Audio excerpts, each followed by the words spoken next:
안녕하세요. 영일고등학교 한국사 통합사회를 가르치고 있는 강사 최선범입니다. 저는 목동 사관암어학원에서 오직 영일고등학교와 진명여고를 대상으로 통합사회와 한국사를 전문적으로 가르치고 있습니다. 영일고등학교를 진학하는 학생들의 특히나 이 학부모님들에게 좀 여쭤보면요. 영일고등학교를 진학한 목적이 무엇이냐 물으면 많은 분들이 대답하십니다. 바로 내신을 취득하기 위해서죠. 상대적으로 조금 쉬워 보이거든요. 영일고등학교에서 되게 좀 쉽게 좀 내신을 좀 취득을 해서 수시를 좀 노려봐야 되는 것인데 이번 1학기 중간고사가 끝나고 깜짝 놀라셨을 수 있습니다. 생각보다 우리 아이 점수가 좀 안 나왔거든요. 되게 좀 점수가 좀 낮은 거예요. 좀 많이들 놀라게 되시는 거죠. 심지어 통합사회. 이름만 들어봤을 때는 그렇게 막 중학교 때도 했듯이 어렵지 않게 할 수 있었을 것 같은데 점수가 나오지를 않습니다. 이 부분을 이해하려면 영일고 통합사회가 어떻게 출제되는지를 먼저 이해를 해주셔야 돼요. 일단 시험 범위부터 보자면 지금 통합사회 1과 통합사회 2로 분화가 된 상황 속에서 시험 범위 영일고등학교 많습니다. 타 학교에 비해서도 꽤 많아요. 약 한 50% 정도 많다고 볼 수가 있습니다. 가장 먼저 1단원이죠. 통합적 관점. 굉장히 쉬운 파트고 거의 틀릴 일이 없는 단원. 그리고 아래쪽에 있는 3단원 자연환경과 인간이 되겠습니다. 이번 시험에 이 점수를 가르는 분수령이었고 굉장히 좀 고난이도 문제들이 쏟아져 나왔던 그런 파트가 되겠습니다. 그리고 다른 학교는 좀 나중에 하게 되는 이 4단원 문화와 다양성이라는 문화 파트까지도 같이 진행을 함으로써 굉장히 학생들이 느끼는 부담감이 늘어난다는 것이죠. 그리고 특히나 영일고등학교는요, 이 통합사회 절대로 쉽지 않습니다. 특히 이 3단원 자연환경과 인간의라는 단원에서 엄청나게 변별력을 높이려고 노력을 많이 하거든요. 그 말은 무엇이냐? 교과서에 있는 내용으로 시험을 거의 내지 않았습니다. 프린트와 이 선생님께서 따로 제공하는 자료들을 통해서 PPT라든가 학교에서 한 수업 내용들을 통해서 진행을 하게 되는데 어떤 식으로 출제가 되냐 같이 한번 좀 살펴볼까요? 일단은 문항수가 많아요. 29문항이 다 되고, 그리고 아까 제가 말씀드렸던 변별력을 높이는 문제 3단원 지리 파트가 무려 15문항입니다. 그리고 일반사회 1단원과 사회문학 우리 4단원이 도합 7문제씩 총 14문제가 되어서 지금 문항수의 거의 절반 이상을 지리 파트가 차지하고 있는 것을 보실 수가 있다는 거예요. 그리고 또한 문제 배점이 굉장히 큽니다. 한 문제 틀리게 되면은 거의 한 5점씩 깎여 나가는 경우도 수두룩하기 때문에 17문제는 정말 촘촘하게 준비를 잘해야 된다는 특징이 있습니다. 먼저 문제를 같이 한번 보면, 자, 문제가 나왔습니다. 보통은 중학교 그리고 개편 전에 이 고등통합사회에서의 이런 자연환경과 인간이란 단어는요, 인문지리적인 성격이 좀 강했어요. 그러니까 더운 지역에서는 더우니까 옷을 좀 헐렁하게 입고 음식이 상할 수 있으니까 염장이나 볶아 먹거나 기름에 튀겨 먹는 그런 음식을 먹어요. 굉장히 좀 즐겁게 쉽게 배울 수 있는 인문지리의 성격이 강했다면 개편이 된 이후에는 조금 심화적인 내용들을 강조하기 시작합니다. 교과서에는 사실 이 쾌펜의 기후 구분이라는 거를 자세하게 설명하진 않고 그냥 기존에 5단계였던 거를 조금 더 세분화해서 이름만 써놓았는데 학교에서는 그 부분을 바로 좀 더 심화적으로 수업을 하게 됩니다. 그러니까 고2 그리고 고3 때 배우는 수능 세계지리의 내용을 진행한다고 보시면 될 것 같아요. 그래서 쭉 보시면은 지금 온도가 최너널이 얼마가 되고 강수량은 얼마가 되고 이런 내용들을 좀 출제하고 있는데 바로 이 프린트 내용을 바탕으로 합니다. 쾌펜의 기후 구분을 통해서 수목기후와 무수목기후 그리고 강수량의 차이를 알고 있는지, 그리고 이런 지역별로 강수량의 차이 그리고 온도의 차이 그리고 기타 등등 이런 지역별의 특징들을 다 알고 있는지를 묻는 종합적인 문제였던 거예요. 그러니까 이거 한 문제로 쾌펜의 기후 구분을 바탕으로 한 우리 심화 내용에 시동을 거는 것이죠. 알 수가 있다는 거예요. 공부를 했는지 안 했는지. 하지만 어렵죠. 고2, 고3, 수능, 세계지리에 나오는 파트거든요. 그리고 이런 내용을 바탕으로 해서 문제들을 출제하기 시작합니다. 몇몇 가지 문제들을 가지고 왔는데 지금 위도가 나와 있고, 그리고 특징이 나와 있고, 그리고 최나널과 최하널, 가장 추운 달의 온도 차이와 강수량의 차이를 나타내고 있어요. 그리고 우린 이 강수량과 온도의 차이를 바탕으로 해서 지역을 찾아야 됩니다. 그리고 이런 문제가 어려운 이유는 사실 시중 문제는 안 나오기 때문이에요. 풀 수가 없어요. 왜냐? 고2, 고3 수능 세계지리 문제입니다. 지금 24학년도 수능 세계지리 문제를 보시면 뭐 온도하고 강수량 차이가 있는데 높낮이 차가 있잖아요. 그걸 합쳐놓으면 오른쪽이 됩니다. 그리고 이런 오른쪽에 있는 자료를 찾기 위해서는 이런 수능 세계지리하고 그리고 이제 EBS죠. EBS 수능 세계지리 이런 문제들을 많이 좀 풀어보는 연습을 해야만 좀 맞출 수가 있는 그런 고난이도의 문제였다는 겁니다. 그리고 뒤에 나오는 문제들도 대부분 다 이런 문제를 출제하게 된다는 거예요. 그래서 기온의 차이, 평균 기온의 차이를 통해서 이 지역은 어디인지 맞춰봐라. 그러면은 단순하게 뭐 온대기후입니다, 건조기후입니다, 뭐 한대기후입니다, 뭐 냉대기후입니다. 이런 걸 맞췄던 과거하고는 달리 조금 더 디테일하고 세부적인 내용이 필요하다는 것이죠. 그리고 이러한 내용 또한 똑같이 수능 세계지리에서 출제가 된 바가 있습니다.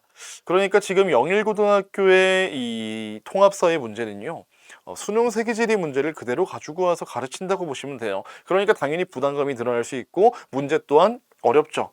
한 번 삐끗하고 뭔가 살짝 잘못 외우게 되면은 바로 틀리거든요. 문제를 맞출 수가 없습니다. 그렇기 때문에 이번 영일고등학교 통합사회 학생들이 점수가 생각보다 좀 안 나온 것 같다. 괜찮습니다. 어려웠어요.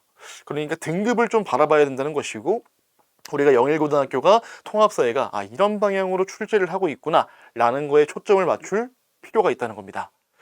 이런 식의 문제가 계속해서 출제가 되고 있기 때문에 영일고등학교는 저희가 이제 커리큘럼상 자체 교재와 제일 중요한 거죠. 교과서는 물론 중요합니다. 하지만 이 학교 프린트를 함께 정리하고, 그리고 이 학교 프린트가 수능 세계 문제를 바라보고 있는지, 그런 경향을 맞춰서 수업을 나가고 있는지, 이런 걸 파악한 이후에 학생들에게 좀 문제를 풀어볼 기회를 준다거나, 그리고 암기하는 방식, 그리고 수업 진도를 맞춰서 함께 나가고 있습니다.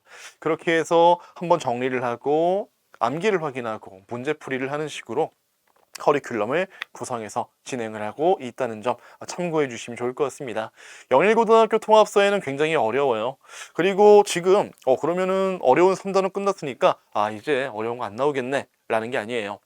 작년 기준이긴 하지만 영일고등학교는 이런 지리 파트 문제 쉽게 버리지 않습니다. 또 나요. 또 3단원을 시험 봤지만 또 냅니다. 또 내고 다음 1학기 기말고사 때는 통합사회 2에 있는, 통합사회 꽃이라고 할 수 있는 인권과 헌법, 그리고 경제, 이런 어려운 파트들을 껴가지고 시험을 출제할 가능성이 매우 높다는 겁니다. 그래서 앞으로의 이런 영일고등학교 통합사회 출제 경향도 계속해서 이런 식으로 어렵고 고난이도, 그리고 수능 사탐 문제들을 좀 통해서 출제를 할 것이라고 좀 예측을 하고 있습니다. 그렇다면 여기서 포기할 게 아니라 우리가 너무 어려운데 어떻게 합니까? 이럴 게 아니라 맞춰서 준비를 해야겠죠. 철저한 준비, 저와 함께 하시면 되겠습니다. 자, 다음으로 한국사 좀 소개를 좀 해드리겠습니다. 한국사는 굉장히 평이했어요. 평이합니다. 기본에 충실한 문제들이 나왔어요. 그러다 보니까 고난이도 문제가 거의 없다고 보시면 됩니다. 하지만 우리 또 학생들 점수가 또 안 나왔거든요. 그러면 평이한 문제인데 왜 점수가 안 나오는가? 평이에도 어렵기 때문입니다. 기본기에만 충실하게 가도요, 교과서에만 충실하게 가도 어려운 파트이기 때문이에요. 일단 시험 범위를 좀 볼까요? 다른 학교들하고는 좀 차별성이 있습니다. 보통은 1단원부터 나가지 않습니까? 근데 그 부분을 우리가 전근대사라고 해요. 선사시대부터 조선시대까지 패스합니다. 중학교 3학년 때 배웠던 전근대사는 패스를 하고요, 우리가 중학교 3학년 때 단 한 차례도 배우지 않았던 근현대사를 출제하기 시작합니다. 그러니까 우리 학생들은 이거 배운 적이 없는 내용인 거예요. 고등학교 와서 처음 배우는 내용, 근현대사를 시작하게 되는데, 이 근현대사가 전통적으로 굉장히 어렵습니다. 근현대사에서, 그러니까 개항기에서 뭐 뒤이어 1학기 기말고사로 이어지는 일제강점기, 그리고 현대사, 이런 순서로 우리가 진도를 나가게 될 텐데, 지금 만나게 되는 이 개항기라는 근현대사만 해도 굉장히 양이 방대하고 외울 것도 많고요, 사람 이름도 많고, 심지어 흐름도 중요해서 중간 내용이 어디 구멍이 빵 뚫려서 까먹게 되면은 앞뒤 연결이 안 돼서 문제가 안 풀립니다. 그런 문제가 생긴다는 거예요. 지금 이런 범위를 쭉 보면은 이렇게 됩니다. 한국사 1에서 근현대사 이제 3단원을 하게 된 거예요. 3단원. 1, 2단원은 전근대사라고 부릅니다. 요거는 2학기 기말고사쯤이나 조금 이제 다룰 것 같고요. 그렇게 되면은 이제 1학기 기말고사를 준비하지 않습니까? 한국사 1, 3단원 개항기에서도 이렇게 힘든데 사실 가장 힘든 부분은 어디냐라고 한다면은 한국사 2에 나오는 바로 일제강점기 파트예요. 일제강점기 파트. 그리고 일제강점기 파트 또한 굉장히 방대한 양, 그리고 암기해야 될 형도 많고요. 쏟아지는 독립군들의 이름 때문에 학생들이 너무 힘들어요. 그러니까 이런 영일고등학교 한국사 문제는 기본기에 충실한 문제를 냅니다. 그럼 변별력은 어디서 구하냐고요? 변별력은 교과서에서 충실하게 내되 도움자료에 있는 한 줄을 진짜 조그매요. 진짜 작은 저 지점이고 학생들이 놓치기 쉬운 그런 지점입니다. 그런 지점들을 한 줄씩, 진짜 한 단어씩 조금씩 보기에 넣는 거예요. 그럼 그거 한 단어, 한 문장으로 문제가 헷갈리기 시작합니다. 원래 이 파트가 그렇거든요. 그런 문제들을 출제하기 때문에 굉장히 꼼꼼한 체크와 완벽한 흐름 정리가 필요한 것이 바로 이 영일고등학교 한국사 대비법이 되겠습니다. 간략하게 보여드리면 이게 지금 우습게 볼 만한 게 아니라요. 우리 아이들이 지금 공부했던 1학기 중간고사 때의 시험 범위가 요 정도거든요. 개괄적으로 제가 수업 노트로 정리해 놓은 양이 한 요 정도쯤 됩니다. 그러면 좀 보시면 어떠세요? 이거 한 장밖에 안 되는데 굉장히 좀 쉬워 보이잖아요. 근데 여기 가운데 보시면 가보개혁이라는 파트가 있습니다. 이 가보개혁이라는 저 네 글자 요거 하나를 공부하기 위해서 학생들이 암기해야 되는 양은 한 요 정도쯤 돼요. 교과서에서. 여기 나와 있는 교과서에 있는 1차 가보개혁의 내용 싹 다 외워야 되고요. 2차 가보개혁 당연히 다 외워야 됩니다. 그리고 아래쪽에 있는 을미개혁까지 다 외워야 돼요. 이건 기본입니다. 이걸 뭐 순서를 썼고 응용을 하고 그런 부분이 아니라 이런 암기 자체가 기본이 돼야 되기 때문에 이걸 외워야만 이 출발선에 서는 거예요. 그래서 학생들이 느끼는 부담감이 굉장히 크다는 것이고, 그렇다 보니까 일제강점기 때는 요거보다 더한 문제들이 출제가 되니 우리가 1학기가 끝나가면 문제가 생기기 시작합니다. 거의 한 30% 정도 되는 학생들은 이게 내가 한국사에 좀 재능이 없는 것인가, 좀 포기하게 되는 경우도 많이 생긴다는 것이죠.